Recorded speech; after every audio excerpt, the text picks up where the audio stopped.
안녕하세요. 전략대담 김숙현입니다.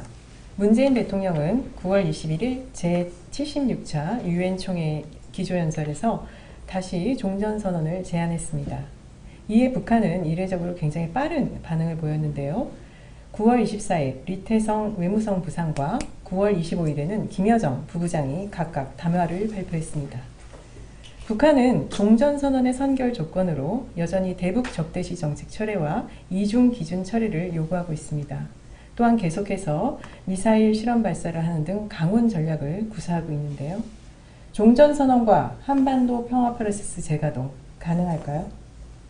오늘은 네 분의 패널을 모시고 종전선언의 의미와 배경, 기대 효과와 장애 요인, 그리고 미국과 중국의 역할과 입장에 대해 들어보겠습니다. 먼저 참석하신 패널분들 소개해드리겠습니다. 양가병 책임연구위원이십니다. 안녕하세요. 최용환 책임연구위원이십니다. 네, 안녕하십니까. 이기동 수석연구위원입니다. 네, 안녕하십니까. 성기영 외교전략연구실장이십니다. 안녕하십니까. 그럼 먼저 종전선언의 의미와 배경부터 좀 살펴보고 넘어가도록 하겠습니다. 이기동 박사님, 네. 문재인 대통령께서 유엔 총회에서 제안한 종전선언, 이번이 처음 제안은 아닌 걸로 알고 있습니다. 과거에 종전선언 제안들은 어떤 것들이 있었나요? 네, 여러 차례가 있었죠. 우선 가장 최초로 알려진 것은 2006년 11월 18일 하노이 에이펙 정상회담에서 그 한미 정상 간에 만나서 종전선언 이야기가 오갔고요. 두 번째는 2007년 14 정상선언에서 종전선언과 관련된 합의가 도출되었고요. 그 다음에 2017년 7월 6일 그 문재인 대통령 취임 두 달 만에 독일의 퀘르버제단 초청 연설에서 문 대통령이 종전선언을 제시하셨고요.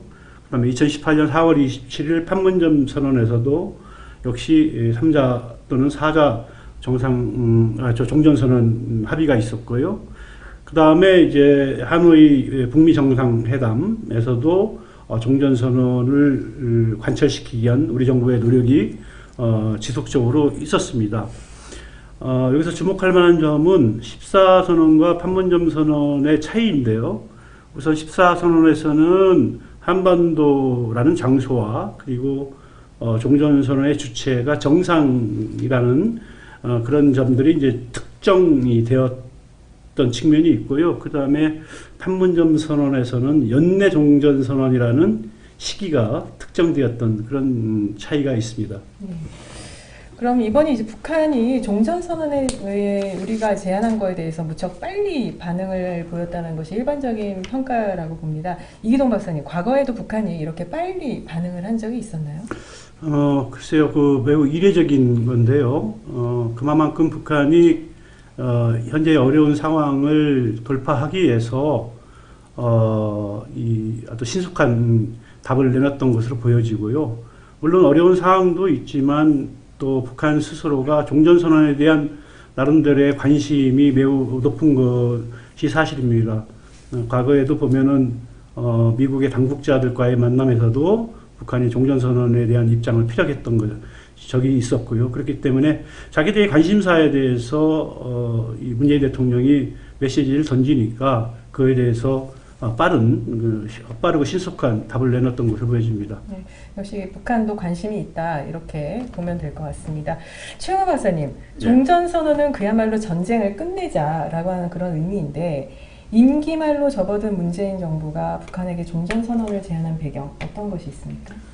말씀하신 것처럼 지금 우리 정부의 임기 말이죠. 임기 말이라고 하면 이제 그간에 있었던 그 정책의 성과를 마무리하고 그 다음 정부의 이제 그 성과를 인계하는 단계입니다. 그런 의미에서 본다고 하면 이번에 제안된 종전선언이라는 것은 이제 그 한반도 평화 프로세스의 성과를 마무리하는 의미이자 또 한반도 평화 프로세스의 동력을 다음 단계로 넘기는 그런 의미를 가진 거라고 할 수 있을 것 같습니다.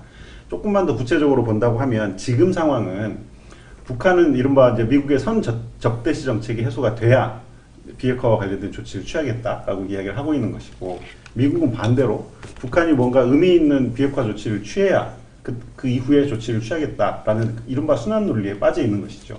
그러다 보니까 이 교착 상태를 해소하기 위해서는 상호 간의 신뢰가 필요한데 전쟁이 끝났다라는 좀 상징적인 의미의 선언이긴 하지만 그 선언을 함으로 해서 최소한의 신뢰를 만들고 그 신뢰를 기반으로 그 비핵평화 프로세스로 들어가자라는 의미를 가진 선언이라고 할 수 있을 것 같습니다. 네. 이기동 박사님, 방금 최영환 박사님께서 말씀하셨지만 종전선언은 법적 효력을 갖고 있는 것이 아닌 그야말로 정치적인 선언이다라고 볼 수 있는데 그렇다면 이 종전선언이 갖는 의미는 어떤 것들이 있을까요? 네, 앞에서 최영환 박사님도 말씀하셨지만 문재인 대통령이 유엔 총회 연설에서 그 종전선언을 제안하면서 종전선언의 성격을 명확히 규명을 했죠. 비핵평화 프로세스에 문을 여는 의미를 갖는다는 말씀을 하셨는데, 우리가 지난 그 비핵화 협상의 과정이나 남북 대화의 과정을 보면 그 아무리 훌륭한 합의를 해놓더라도 그 이행이 잘 되지 않는 경우를 허다하게 우리가 목격할 수가 있었었죠. 근데 가만히 따지고 보면 그 원인이 무엇이냐? 그것은 바로 협상 당사자 간의 불신입니다. 불신. 그렇기 때문에 불신을 해소하는 일이 선행되지 않으면 지금 당장 비핵평화 프로세스가 가동돼서 합의가 된다 하더라도 그 이행을 보장할 수 없다는 것이 우리 정부의 입장인 것 같습니다. 그럼 이런 불신은 어디에서 오느냐? 결국 전쟁을 아직도 벌이고 있는 적대 관계에서 오는 것입니다. 불신이. 그러니까 상대방을 적으로 규정하는 가운데 어떤 그 대화를 하고 합의를 하더라도 늘 상대방의 의도에 대한 의심을 갖게 돼 있죠. 그래서 상대방의 잘못된 신호를 보내주면은 그것이 증폭돼서 자신이 그보다 더 잘못된 행동으로 이어지는 그런 불신의 연쇄작용이 이루어지기 때문에 이런 이 불신 구조 그리고 적대 관계를 청산하지 않고는 실질적이고 본격적인 비핵평화 프로세스가 진행되기 어렵다라는 어떤 현실적인 판단 속에서 이 종전선언이 추진되고 있는 것으로 보여집니다. 정치적 선언의 의미는 다음에 또 말씀드릴 기회가 있으면 말씀을 드리겠습니다. 네, 그렇다면 종전선언은 역시 그 남북 간 신뢰를 여는 그런 출발점이다 이렇게 말씀을 하신 것 같습니다. 그럼 다음 북한의 반응에 대해서 한번 살펴보겠습니다. 북한은 문재인 대통령의 종전선언에 대해서 굉장히 빠른 반응을 보이고 있습니다. 리태성 외무성 부장 담화 이후 7시간 만에 김여정 부부장이 담화를 발표했는데요. 성기영 실장님, 이 담화의 주요 내용과 의미에 대해서 한번 정리해 주십시오. 네, 지금 이제 사회자께서 말씀하신 대로 리태성 부상이 담화를 내놨을 때만 해도 과거와 비슷하게 북한이 문재인 대통령의 제안을 일축하는 거 아니냐 이런 추측과 분석이 있었습니다. 왜냐하면 리 부상의 담화 내용은 미국의 대조선 적대시 정책이 그대로 존재하는 한 종전선언은 허상에 불과하다 이런 표현을 썼거든요. 그런데 이제 7시간 만에 김여정 부부장의 담화에서 이러한 분위기가 완전한 반전의 계기를 이제 제공을 하게 됩니다.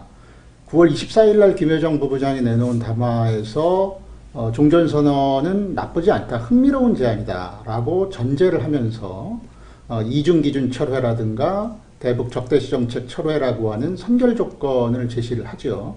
그리고 그 다음 날 9월 25일 날 연달아서 담화를 내놓는데 여기에서는 그동안 북한이 폭파했었던 남북연락사무소의 재설치라든가 남북 정상회담까지도 언급을 하면서 오히려 북한이 뭔가 좀 대화의 속도를 내고자 하는 것이 아닌가 하는 이런 그 인상까지 주게 되는데요.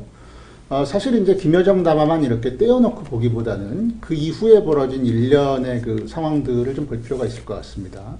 9월 27일이죠. 북한의 그 유엔 주재 김성 대사가 방금 말씀드린 그 적대시 정책 철회의 어떤 방법론을 제안하기도 합니다. 예를 들어서 종전선언의 어떤 그 선결 과제로서 대북 적대시 정책을 첫걸음을 떼기 위해서는 군사연습이나 전략무기 반입을 영구 중단해야 한다 이런 방법론을 제시하기도 하고요. 또 9월 28일, 29일에 열린 그 최고인민회의 시정연설에서 김정은 위원장은 전격적으로 10월 초에 남북 그 연락 채널의 복구를 선언을 하기도 합니다. 이제 이런 상황을 불과 한 달여 전하고만 비교를 해보더라도 7월 27일에 그 남북 간에 끊어졌던 연락선이 복구가 되고 일부 그 남측 언론에서 정상회담 가능성과 관련한 보도들을 했을 때만 해도 김여정 부부장은 그런 헛된 기대를 갖지 말라라고 별도의 담화를 낼 정도로 대화 국면의 재개와는 이 거리를 두는 그런 모습을 보였거든요. 그런데 불과 이제 한두 달 만에 이런 상황 반전을 북한이 주도하고 있는 것은 과거에 이제 북한이 한미 양국이 인도적 지원이나 방역 협력 문제를 얘기했을 때 비본질적 문제라고 이제 일축을 했었거든요. 그렇기 때문에 이 문재인 대통령의 종전선언 제안을 사실상 문재인 정부의 마지막 대북 제안으로 인식을 하고 본질적 문제에 대해서 한미 양국이 논의할 준비가 되어 있다면 북한이 원하는 종전선언과 관련한 그리고 군사연습이나 전략무력의 반입과 같은 이런 의지에 대해서는 북한도 대화를 할 의지가 있다라고 하는 메시지를 던진 것이 아닌가 이렇게 볼 수 있습니다. 예, 그런데 대화할 의지가 있다, 대화도 하고 싶다라고 하면서 동시에 최근에 보면은 미사일 실험 발사도 했고요. 그다음 10월 21일이었죠. 신형 SLBM을 쏘아 올리기도 했는데 대화는 거부하지도 않지만 여전히 군사 도발도 강행하고 있는 북한의 속내는 무엇입니까?